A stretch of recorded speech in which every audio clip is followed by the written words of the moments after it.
চলমান পরিস্থিতিতে প্রায় ১ মাস ধরে ভারতীয় কোনো মালবাহী ট্রেন প্রবেশ করতে পারেনি চুয়াডাঙ্গার দর্শনা বন্দরে। ফলে বন্দরের শ্রমিক, সিএনএফ কর্মচারী, ট্রাক চালক, হেলপাররা বেকার হয়ে পড়েছে। সেই সাথে কমছে রাজস্ব আদায়ও।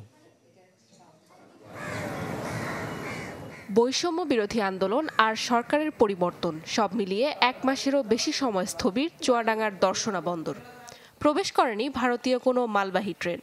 অলস সময় কাটছে বন্দরের শ্রমিক, ট্রাক চালক ও হেলপারদের। কমছে সরকারি রাজস্ব। যখন লোড আনলোডিং হতো, এখানে যে মাল ঢুকতো সবারই সুবিধা হতো। সেনিপরাও মোটামুটি, স্টাফরাও বেকার, তাদের বেতন ঠিকভাবে হয় না, দিতে পারছে না, মাল ঢুকছে না। আমরা খুব দুরবস্থার মধ্যে আছি। দর্শনা পোর্ট বন্ধ, এতে খুব সমস্যার মধ্যে ভুগছি। আমরা কিস্তিতে গাড়ি নিয়ে আমরা অনেক বিপদে আছি।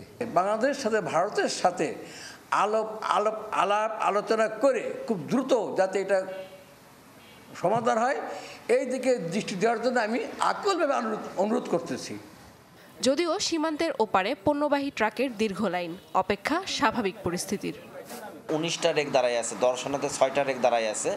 এই 1 মাস যাবত এগুলো লোড হয়ে দাঁড়ায় আছে এবং প্রচুর পরিমাণে এলসি আছে ইন্ডিয়াতে, তারা কোনো লোডিং চালু করেনি, যেহেতু এই মাল বাংলাদেশে এক্সপোর্ট না হওয়া পর্যন্ত। কাস্টম শুল্ক ও রেল ভাড়া থেকে প্রতি মাসে দর্শনা বন্দর থেকে প্রায় 10 কোটি টাকা রাজস্ব আদায় হয়। ব্যস্ততম এই বন্দরটি বন্ধ থাকায় মোটা অঙ্কের রাজস্ব হারাচ্ছে সরকার। অগাস্টে এসে একেবারে শূন্যের কোটায় এসে দাঁড়িয়েছে আমদানি পরিমাণটা। আশা করা যায় বিরাজমান পরিস্থিতির উত্তরণ ঘটলে আমাদের রেভিনিউ আগের ফর্মে চলে আসবে। 2024-25 অর্থ বছরে দর্শনা বন্দরে 178 কোটি টাকার বিপরীতে এখন পর্যন্ত রাজস্ব আদায় হয়েছে 34 কোটি টাকা। Desk report, channel 24। 100% কপার কন্ডেন্সারে তৈরি ভিশন ফ্রিজ, তাই গুণে মানে অটুট থাকে বছরের পর বছর।